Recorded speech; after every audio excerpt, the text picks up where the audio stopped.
l'immigration, c'est un symptôme. Ce n'est pas la maladie elle-même. Donc c'est très facile pour les États occidentaux peut-être de parler uniquement des flux qu'il faut stopper, des frontières qu'il faut préserver. Ok, mais avant de préserver des frontières, il faut préserver les humains. Et les humains bougent parce qu'il y a des raisons à cette mobilité. Donc on voit des Africains qui viennent ou des Syriens. On a exactement le même mouvement entre le Mexique et les États-Unis. Donc tant qu'il y aura un déséquilibre dans l'économie mondiale, il y aura toujours des humains qui vont bouger pour suivre la richesse. Puis vous ajoutez après les conflits politiques. Donc oui, quand votre maison est bombardée, vous êtes Syrien, vous avez envie de survivre comme n'importe qui. Partir devient une nécessité. Là, ce n'est pas une migration économique. Donc voilà, ça, ces personnes-là sont protégées normalement par la Convention de Genève relative à l'asile politique.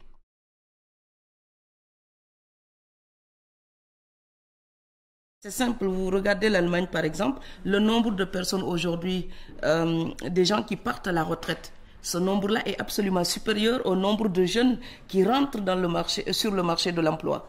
Donc ça veut dire quoi?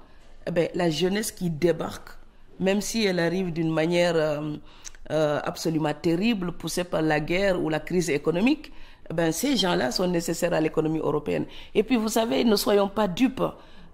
Si les immigrés sont venus depuis tout le temps et ils ont eu la possibilité de le faire, c'est parce qu'il y a des gens que ça arrange. C'est parce qu'il y a des entreprises qui en bénéficient.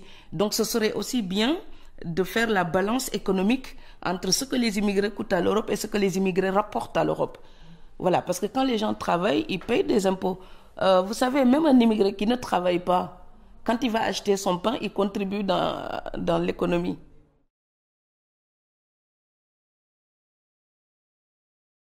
Parler de la migration européenne. Combien de milliers de Portugais sont partis au Mozambique ou en Angola? Combien? On n'en parle pas. Et ce sont des gens qui ont été poussés par la crise économique et qui sont partis soit investir, soit trouver des emplois dans des entreprises en Angola. Mais on en parle très peu. Et puis d'autre part, tous les immigrés qui viennent ne restent pas forcément. La semaine dernière encore, il y a une étude de l'INSEE qui montrait que le pourcentage des immigrés qui repartent au pays n'arrête pas d'augmenter depuis 2006.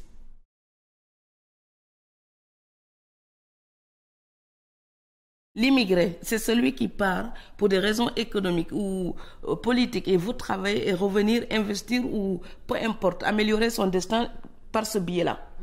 Et c'est pour ça que je m'insurge toujours contre les termes immigrés de première génération, de deuxième génération ou troisième génération. C'est un non-sens linguistique. Le français est très précis.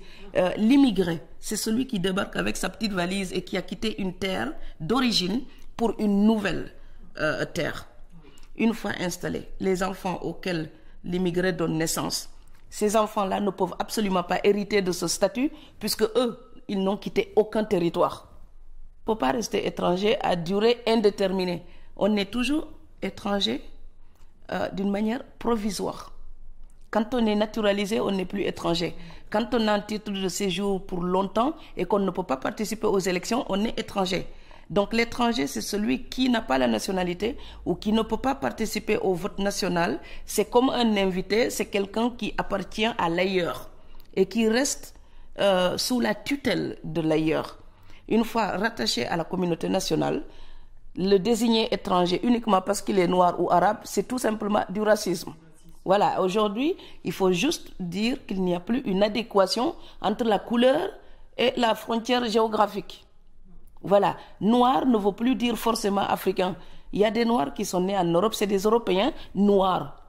Et comme il y a des blancs qui sont absolument africains et qui sont mes frères aussi en Afrique du Sud.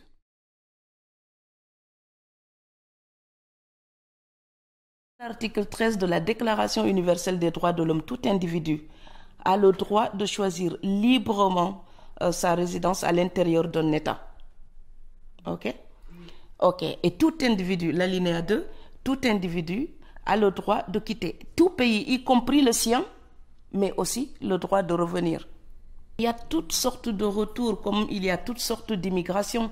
Les migrants que nous rencontrons ne viennent pas tous pour les mêmes raisons. Mais de la même manière, les gens qui retournent au pays n'arrivent pas toujours dans les mêmes conditions. Vous savez, on a aussi certains de nos parents qui économisent pendant toute une vie pour construire l'immense maison au pays avec la piscine. Puis quand ils ont la retraite, ils y retournent et 5 ans après, ils meurent. C'est tragique. Mais parce qu'ils n'ont pas pris le temps de vivre. Et parce que les emplois qu'ils occupent ici sont tellement durs que ces emplois les détruisent. Donc oui, ils se disent à la retraite, je vais commencer à vivre. Non, c'est qu'à la retraite, on a déjà quasiment fini sa vie. On appartient à la terre où on est. Quand on vit en Europe, il faut se mettre dans de bonnes conditions et vivre en tant que citoyen européen normal. En Afrique, les choses évoluent. Donc les gens qui sont là-bas se battent, organisent une société qui progresse, qui change. Parfois, l'Afrique que vous retrouvez ne correspond pas du tout à l'Afrique que vous aviez quittée.